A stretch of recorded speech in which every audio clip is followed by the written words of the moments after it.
만군의 여호와가 이르노라. 너희의 온전한 11조를 창고에 들여 나의 집에 양식이 있게 하고 그곳으로 나를 시험하여 내가 하늘문을 열고 너희에게 복을 쌓을 곳이 없도록 붙지 아니하나 보라. 오늘은 온전한 11조의 의미라는 제목으로 함께 말씀을 나누겠습니다.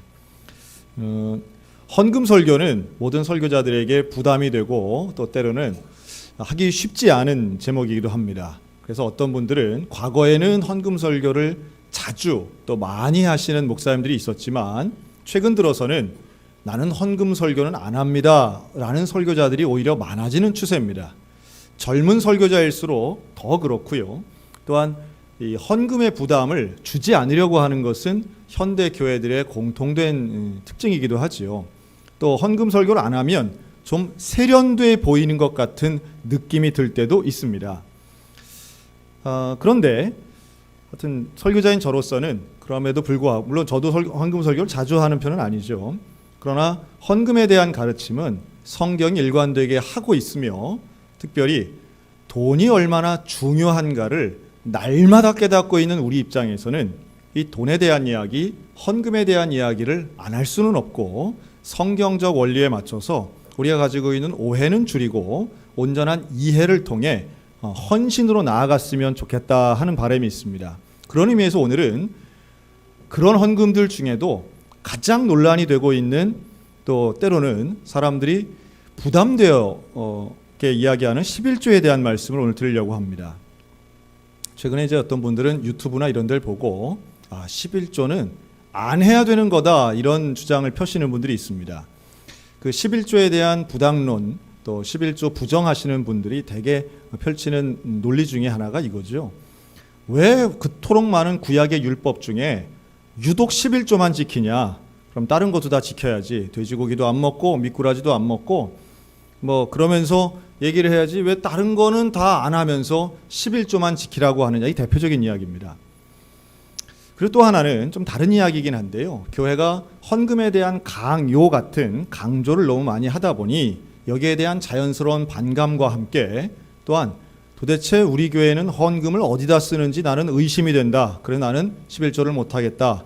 이런 분위기가 우리 한국 사회에는 많이 있는 것 같습니다. 먼저 율법에 대한 이야기를 간략하게 말씀을 드린다면 구약에는 한 3가지 종류의 율법이 있습니다. 첫째는 제사와 관련된 율법이죠. 그래서 제물을 어떻게 해야 되고 제물의 조건이 있고 제사의 예법이 있습니다. 이거 지켜야 됐던 겁니다. 그러나 지금 우리는 그렇게 제사를 드리고 있지 않습니다. 왜 그럴까요?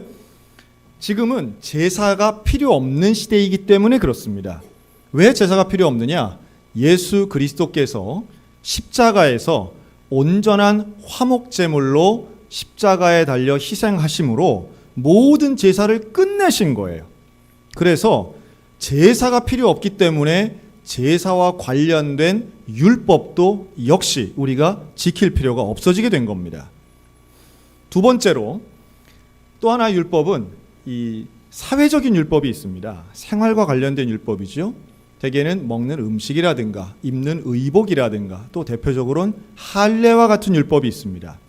그런데 이런 율법들의 공통적인 목적은 무엇이 죄인가를 깨닫게 하는 것이고요. 이런 생활적인 율법의 목적은 이방인과 유대인을 구별하기 위함이었습니다. 할례를 받는 것도 음식을 먹지 않는 것도 함께 식탁에 앉지 않고 이들과 교제하지 않아 섞이게 하지 않게 하기 위해서 모세의 율법이 필요했던 것이죠. 그런데 이것도 역시 예수 그리스도께서 십자가에 달려 돌아가심으로 이 땅에는 더 이상 이방인의 개념이 존재할 수 없게 된 겁니다. 모든 인류를 예수님은 구원하시기 위해 이 땅에 오셨고 우리는 더 이상 유대인이냐 이방인이냐 이게 필요한 시대가 아니라는 거예요. 그렇다 보니 할례를 통해서 혹은 음식 문화를 통해서 우리를 구별짓고자 하는 의도 자체가 필요 없게 된 겁니다. 그래서 우리는 그런 율법을 따르지 않습니다. 그러나 따르는 율법이 있습니다. 그것은 형식과 형태와는 무관한 원리적인 율법입니다. 그 원리적 율법의 대표성은 십계명에 있습니다. 십계명은 구약에 있지만 시대가 지나도 우리는 그것을 따르고 있는 것이지요. 왜냐하면 십계명은 하나님이 원하시는 원리를 담고 있기 때문입니다. 자, 여기에서 이 원리라고 하는 것은 구약이나 신약이나 역시 필요하고 지금도 유효합니다. 마찬가지로 할례는 우리가 받지 않지만 구별되는 거룩함의 원리는 지금도 역시 유효하다는 거예요. 또 제사의 예법은 지키지 않지만 하나님께 예배드리고 하나님을 만나는 이러한 영적 원리는 여전히 유효합니다. 그래서 구약의 율법을 따르진 않지만 우리는 복음의 은혜를 가지고 달라진 형태의 이러한 의무적인 모습을 우리가 갖게 됩니다. 예를 들면 예배가 그렇죠. 제사를 드리진 않지만 우리는 예배를 드리고 있습니다. 그리고 이 예배는 다른 어떤 것보다 하나님을 만나는 가장 중요한 그 원리, 그 원칙을 따라서 우리는 마음을 새롭게 하고 신령과 진정으로 예배드리기 위해 이 자리에 있는 줄로 믿습니다. 또 우리는 이방인과의 구별이 아니라 세상과의 구별을 위해 거룩한 삶을 살게 되는 겁니다. 그래서 먹는 음식도 우리는 자유함이 있지만 아무거나 먹지 않습니다. 아무거나 먹지 않아요. 한국 교회의 참 좋은 전통 중에 하나가 예를 들면 술과 담배를 멀리하는 겁니다. 성경에 나와서도 아니고 그것 때문에 뭐 지옥 갈까 봐 그러게 아니라 우리의 삶을 더 거룩하고 구별되기 위해서 건전하고 건강한 삶을 위해 우리는 그런 것들을 절제하는 것이지요. 뿐만 아니라 언어도 마찬가지입니다. 우리는 구별된 언어, 거룩한 삶을 살기 위해 노력하는 사람들입니다. 이것은 구약에서는 그런 모습이 음식의 율법, 할례 율법으로 드러났다면 오늘날 우리는 생활 속에서, 삶에서, 언어 속에서 드러나게 된다는 원리적 측면에서 같다는 말씀이에요.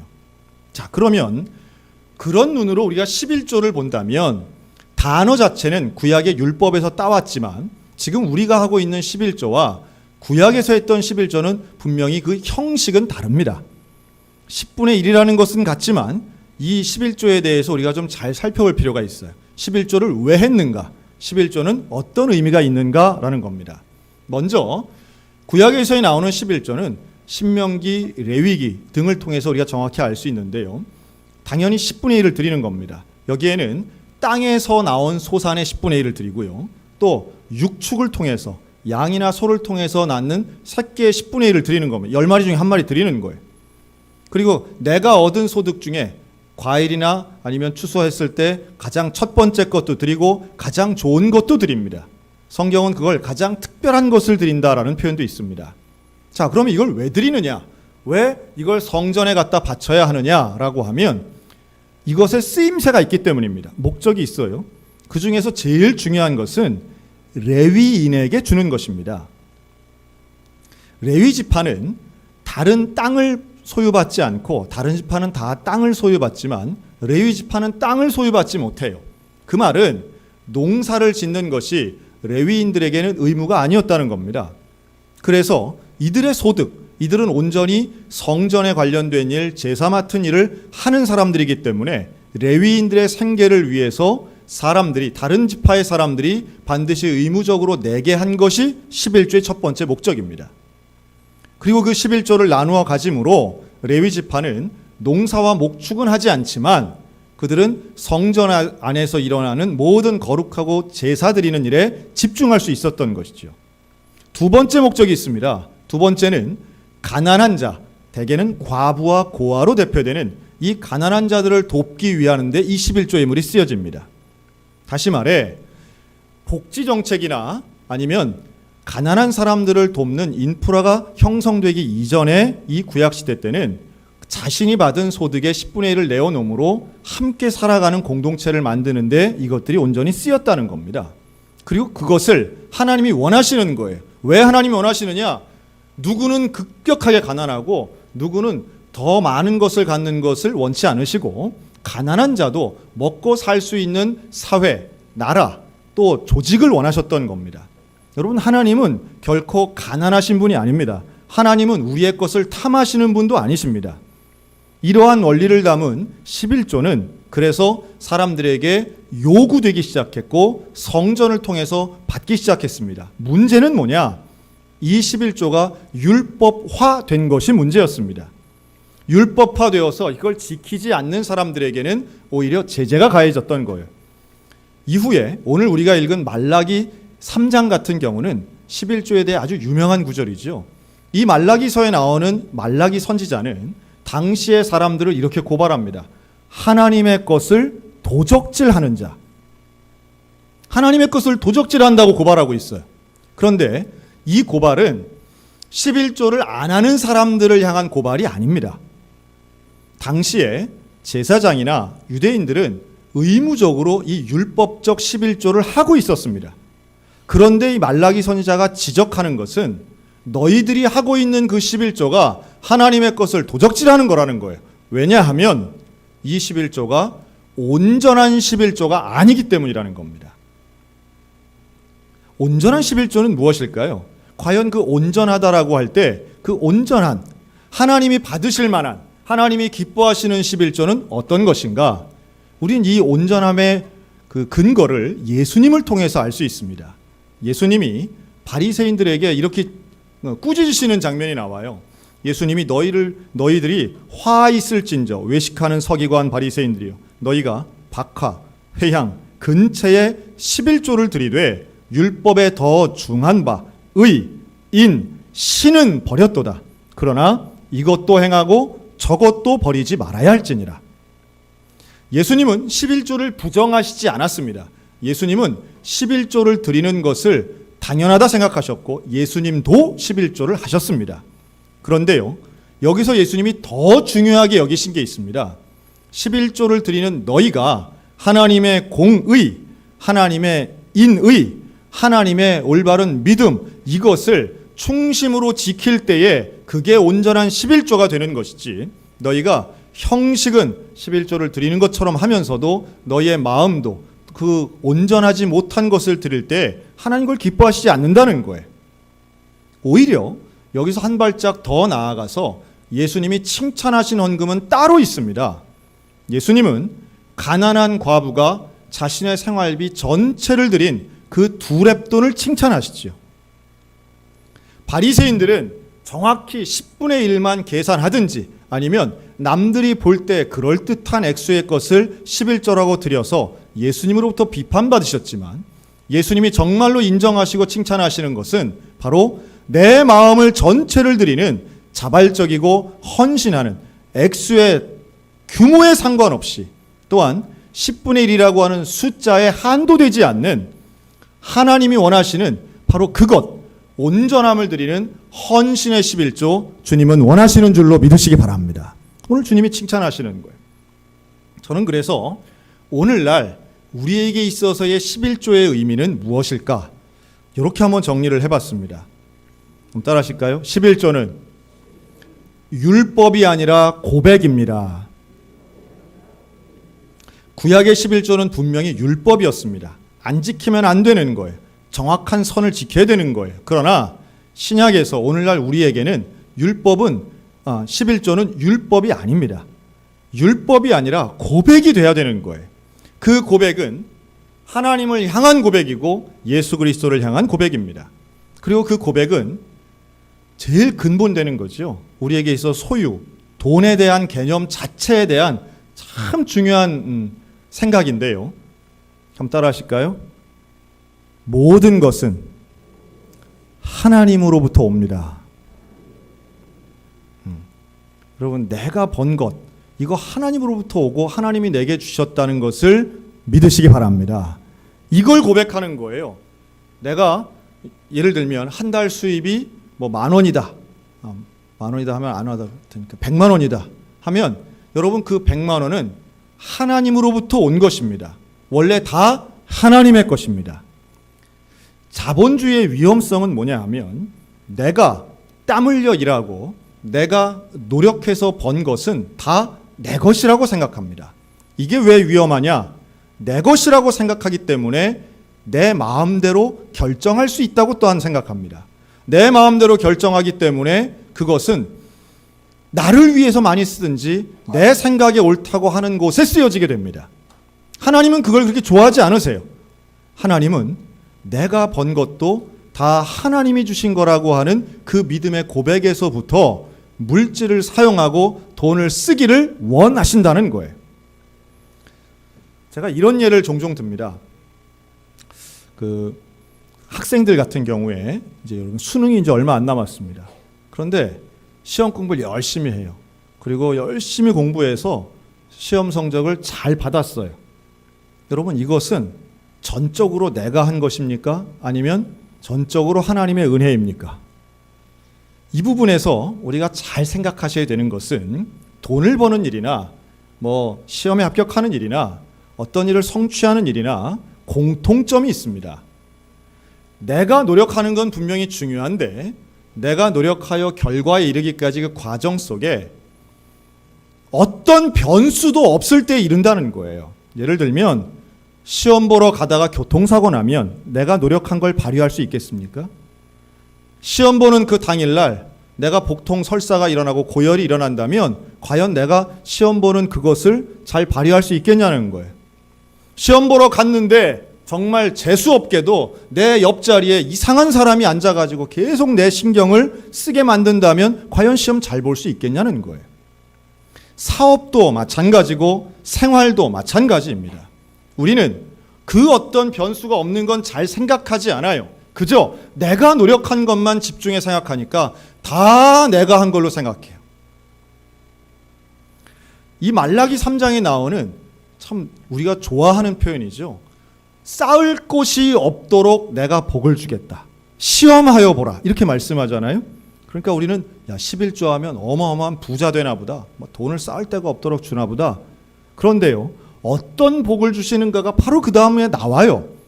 복을 어떤 복을 주시는가? 쌓을 곳이 없도록 주시는 복이 뭔가? 잘 보면요, 이거예요. 메뚜기가 너희 곡식을 먹는 것을 금하고, 그래서 메뚜기가 너희 토지소산을 먹지 못하는 거예요. 또 포도나무 열매, 포도가 너무 일찍 열려가지고 다 떨어지는 것, 그거 일어나지 않도록 해주겠다는 거예요. 무슨 심은 것을 100배 결실로 주겠다가 아니고 메뚜기 때 오는 걸 막아주겠다는 거예요. 놀라운 말씀입니다. 하나님이 우리에게 주시는 물질의 복이라고 하는 건 예수를 잘 믿고 11조를 드리면 우리 모두가 재벌된다는 뜻이 결코 아닙니다. 노력한 그만큼 거둘 수 있도록, 부정적인 변수가 일어나지 않도록, 자연의 순리 그대로 일어날 수 있도록 하나님이 지켜보호해 주신다는 거예요. 오늘 우리가 11조를 드린다는 의미는 벼락부자가 되는 것이 아닙니다. 어떤 행운과 놀라운 기적의 주인공이 되는 것이 아니라 땀 흘린 만큼 결실을 얻고 땀 흘린 만큼 하나님이 지켜주시는 그 은혜를 깨닫는 역사를 허락해 주신다는 거예요. 오늘날 우리에게 얼마나 필요한 은혜인지 몰라요. 여러분, 11조를 드리는 이 고백의 사람에게는 이미 하나님보다 돈이 위에 있지 않습니다. 11조를 드리는 거룩한 습관이 왜 중요하냐? 돈의 노예가 아니라 돈을 다스리는 사람 될 줄로 믿습니다. 여러분, 돈에 끌려가지 않으셨으면 좋겠어요. 하나님 위에 돈이 없다, 하나님 위에 돈이 있도록 만들지 않겠다, 우리는 다 그렇게 생각하지만 우리의 일상의 생활을 보면 알아요. 그 사람이 돈을 어떻게 버는지, 어디에 쓰는지 보면 그 사람의 가치관은 고스란히 드러납니다. 말은 아무리 하나님 중심, 말은 아무리 거룩함을 이야기한다 할지라도 돈을 어떻게 벌고 어디다 쓰는지를 보면 그게 그 사람의 신앙이고 그게 그 사람의 가치관입니다. 그런 면에서 11조는 바로 내게 주어진, 내게 있는 모든 재물, 내게 있는 모든 역량, 이거 하나님의 것입니다 라고 선포하는 행위임과 동시에 나머지 10분의 9도 내 마음대로 쓰지 않고 하나님이 원하시는 곳에 쓰겠습니다 라고 하는 세상을 향한 선포가 된다는 말씀이에요. 여러분, 11조가 거룩한 습관이 되셔서 내 돈이라고 내 마음대로 쓰지 않고 하나님이 원하시는 온전하고 거룩한 곳에 제대로 소비하고 지출하는 믿음의 성도들 다 되시기를 주님의 이름으로 축원합니다. 그래서 이러한 11조의 사용처가 또 중요한 거예요. 그래서 온전한이라는 표현에는 어떻게 돈을 버느냐와 어떻게 돈을 쓰느냐가 들어있는 겁니다. 그 11조는 드리는 행위 한 장면에만 머무는 게 아닌 거예요. 어떻게 돈을 버느냐도 중요합니다. 여러분 정직하게 돈을 버셔야 됩니다. 남을 피해주고 거짓되게 하고 속이고 그래서 번 돈으로 착취하고 갈취해서 번 돈을 가지고 아무리 큰 액수로 할지라도 그거 하나님께 드린다고 해서 하나님이 기뻐하시지 않는다는 거예요. 하나님은 사람은 모르지요. 교회는 잘 모릅니다. 여러분들이 어떤 과정을 통해서 그 헌금을 마련했는지 교회는 잘 몰라요. 그러나 하나님은 아신다는 거예요. 하나님은 액수가 아닌 거기에 담겨져 있는 과정을 보시는 분이라는 사실을 기억하셨으면 좋겠습니다. 그리고 그 11조는 그렇기 때문에 율법이 아니기 때문에 구원의 조건도 아닙니다. 11조를 하면 천국 가고 11조를 안 하면 지옥 가느냐? 그렇지 않습니다. 11조는 구원의 조건은 될 수 없습니다. 다만 11조는 은혜의 표현이 됩니다. 은혜 받은 자의 표현이라는 거예요. 최초의 11조는 율법 이전에 나옵니다. 창세기에 보면 아브라함이 처음으로 11조를 합니다. 그가 전쟁에 나가서 원래 빼앗겼던 걸 다시 회복해 찾아오다가 멜기세덱이라고 하는 제사장에게 11조를 드립니다. 상당히 중요한 의미가 있어요. 율법 이전에 이미 11조가 존재했다는 겁니다. 내가 받은 것, 이것의 10분의 1을 감사해서 드립니다. 그리고 그 감사함은 자발적인 것이었습니다. 율법적이 아닌 은혜로 드리는 것이라는 거예요. 여러분, 모든 헌금의 원칙입니다.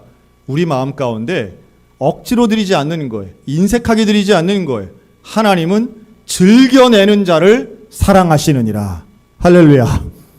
헌금의 가장 기본적인 대원칙입니다. 즐겨내는 거예요. 기쁨으로 내는 거예요. 그런데요, 참 놀라운 것은 헌금을 드려보면, 그렇게 나의 것을 온전하게 드려보면 손해보든가요? 아니면 감사와 기쁨이 생기든가요? 자, 우리 옆 사람 보고 헌금의 기쁨을 누립시다. 헌금의 기쁨을 누립시다. 여러분, 이 헌금의 기쁨이 있습니다. 헌금은요, 손해보는 게 결코 아니기 때문이기도 하고, 하나님께 온전히 드려서 하나님이 받으시는 것, 그것만 봐도 너무너무 기쁜 게 되는 겁니다. 여러분, 이 헌금을 통한 감격이 있어요. 이거는 드린 사람만 누리는 것이고 우리 신자들에게만 주어진 일종의 특권 같은 것이다, 이렇게 저는 믿습니다. 그런 사람이 있죠. 오히려 11조 율법에 갇히지 않는 거예요. 하나님의 은혜 받으면 그냥 다 내놓는 거예요. 대표적인 사람은 삭개오가 있습니다. 예수님을 만나고 그가 그렇게 말하죠. 남의 것 빼앗은 게 있으면 내가 7배로 갚고 내 재산의 절반을 가난한 사람을 위해 쓰겠습니다. 누구도 그걸 강요하지 않았어요. 그런데 삭개오는 은혜 받았더니 그걸 내는 거예요. 오늘 우리들에게 그러한 은혜와 기쁨과 자원함으로 우리 하나님이 기뻐하실 만한 온전한 헌금, 온전한 11조를 드리는 우리 복된 교회가 되었으면 좋겠습니다. 그런데 여기서 또 하나의 불편한 진실이 있어요. 11조에 대해 부정적인 생각을 갖는 마지막 원인은 교회에 대한 불신입니다. 이것은 내가 드린 헌금이 과연 그렇게 성서적인 의미답게 쓰여지고 있는가라고 하는 점에 대한 불신인 거예요.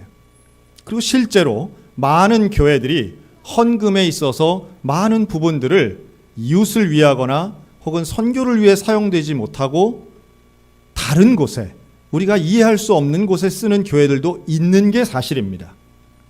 그 대표적인 것은 제가 이제 다른 교회 얘기는 뭐 안 하려고 하는데요.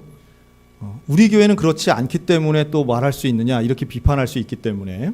그러나 지금 한국 교회가 많이 어려움을 당하고 있는 것 중에 하나는 헌금의 많은 부분을 빚 갚는 데 쓰거나 건축하는 데 쓰면서 이러한 여러 가지 부정적 문제들이 일어나는 걸 보게 됩니다. 건축도 필요하겠지요. 그리고 그런 과정에 빚도 생길 수도 있다고 봅니다. 그러나 그 빚을 질 때에 과도한 빚이라는 게 있어요. 그건 개인이나 가정이나 교회나 국가나 마찬가지입니다. 빚을 질 수 있습니다. 그러나 그것이 얼마만큼의 빚을 지느냐라는 것은 차원이 다른 이야기죠. 제가 소양교회 와가지고 이제 4년 되는데요. 소양교회 와서 제가 와서 빚을 딱 한 번 냈습니다. 우리 교회가. 언제 빚을 냈냐 하면 그 방송 선교를 위해서 빚을 냈습니다. 우리 교회가 빚내가지고 우리 방송국 CBS 선교를 위해서 빚을 내서 지금 그 빚이 있습니다. 지금 우리 교회가.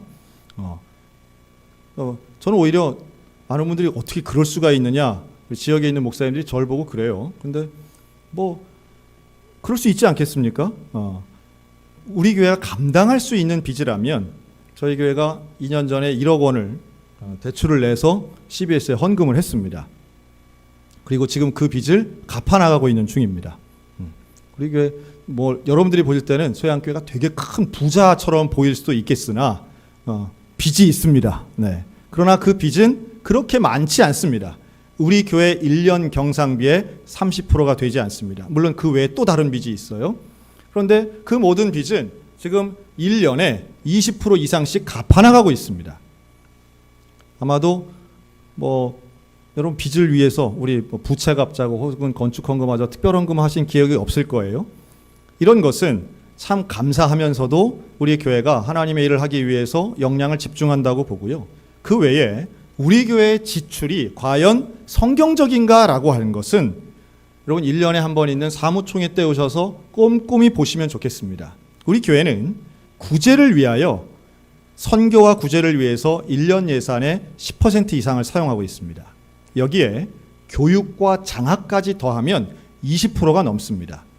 그 액수를 그것도 적다고 생각하시는 분이 계실지는 모르겠으나 또 교회 운영을 위해서도 일정 부분 재정은 필요합니다. 오늘 같은 경우 좀 당황하신 분들 계셨을 거예요. 지난 수요일 밤에 목요일 날 이 스크린이 찢어졌습니다. 그래서 이걸 고치려고 하는데 백방으로 알아봐도 이게 이제 가지고 오는 시간이 있어가지고 아마 내일 정도는 내일 모레 정도는 다 고쳐질 겁니다. 그래서 오늘 할 수 없이 오늘 성경 찬송을 이제 보시면서 예배 드렸는데 이것도 괜찮네요. 네, 그렇죠. 있던 게 갑자기 없으니까 불편하긴 하겠으나 더 집중하시고 하는 모습 봅니다. 그럼 이거 누구 돈으로 고쳐야 돼요? 우리가 낸 11조로 고치는 거예요. 다른 거 아닙니다. 그런 부분에도 들어가는 겁니다. 전기료 이런 것도 다 우리가 낸 11조 헌금 가지고 이렇게 하는 것입니다. 선교도 마찬가지예요. 오늘 장로님 기도해 주셨지만 우리 최동수 선교사님 지금 많은 재정이 필요합니다. 그런데 우리가 드리는 선교 헌금만으로는 턱없이 부족하죠. 당연히 11조 헌금이 거기에 많은 부분이 들어갑니다. 저는 우리 소양교회가 자랑스러운 몇 가지 이유 중에 하나가 재정이 건전하면서도 투명합니다. 그리고 하나님 앞에 우리 성도들에게 헌금을 내시라고 할 만큼 저는 참 자부심이 있는 그런 사용처의 연합을 보여준다. 저는 이렇게 말씀드리고 싶습니다. 다시 말해 온전한 11조가 되기 위해선 정직하고 건강하게 벌어야 하고 또한 이 모든 게 하나님의 것입니다 라고 하는 은혜를 기반으로 한 자원으로 드려야 하며 바쳐진 그 예물들이 하나님의 영광을 위해 또한 정직하고 온전하게 쓰여져야 이게 결국은 온전한 11조가 된다는 말씀이에요. 말라기가 지적하고 예수님이 비판하신 것은 그 모든 과정 중에 문제가 일어나기 때문에 지적하시는 겁니다. 돈을 버는 것도 제대로 벌어야 하고 하나님의 원칙 가운데 온전히 쓰여지는 여러분 그런 나라가 될 때 그 나라 정말 빈부의 격차가 줄어들 거라고 저는 믿습니다. 또한 우리 가정도 마찬가지. 여러분 가정 안에서 자녀들에게 재정에 대한 교육, 경제 교육을 온전히 시키셔야 됩니다. 잘 시키셔야 됩니다. 무조건 돈 잘 버는 사람만 되라고 가르치면 안 되는 겁니다. 그 돈을 제대로 온전히 쓸 수 있는 훈련을 어릴 때부터 시키셔야 돼요.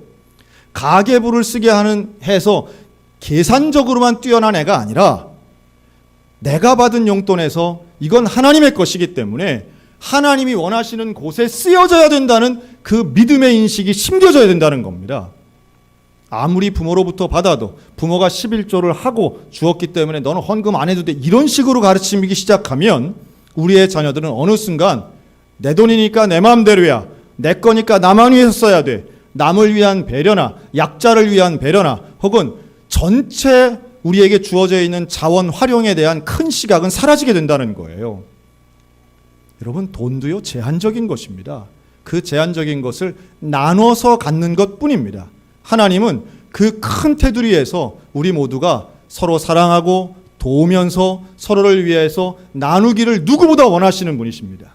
그리고 그 나눔의 시작이 11조 헌금이라는 걸 생각하면 우리에게 이런 거룩한 습관이 율법은 아니지만 우리에게는 매달마다 하나님의 은혜에 감사하는 고백이 되고 이것이 생활이 되어서 우리 교회는 하나님 앞에 온전한 걸 드리고 우리 가정은 물질의 복을 받으며 하나님이 지켜주시는 변수 없고 위험 없는 안전한 경제 생활 누리는 저와 여러분들 다 되시기를 주님의 이름으로 축복합니다. 11조와 헌금은 자원하여 드리고 그 자원하여 드리는 아름다움 가운데 예수 그리스도의 칭찬이 있으며 그 헌신은 결국 대를 이어서 하나님 앞에 정직하고 거룩한 가정과 사람들이 될 줄로 믿습니다. 오늘도 주님 앞에 즐겨내며 감사하며 내민 우리 십자가의 사람, 11조의 사람, 헌금의 사람들 다 되시기를 우리 주님의 이름으로 축복합니다. 아멘.